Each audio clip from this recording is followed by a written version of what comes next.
आणि असं होत असताना मला वाटतं की स्वामींनी हे सगळे लीला घडवल्या त्यांच्या.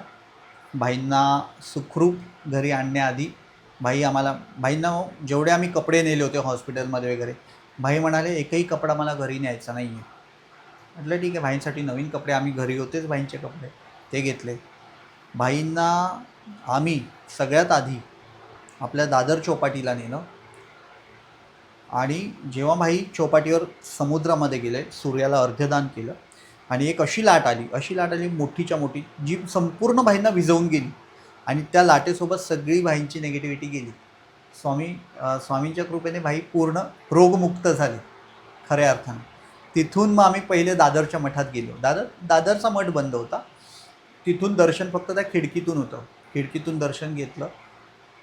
पण अजून भाईंना माहिती नव्हतं माझ्या मनात काय चाललं आहे. भाईंच्या मनात मला माहिती नव्हतं भाईंच्या मनात. आम्ही हा विषय, मठाचा विषय कुणालाच सांगितला नव्हता.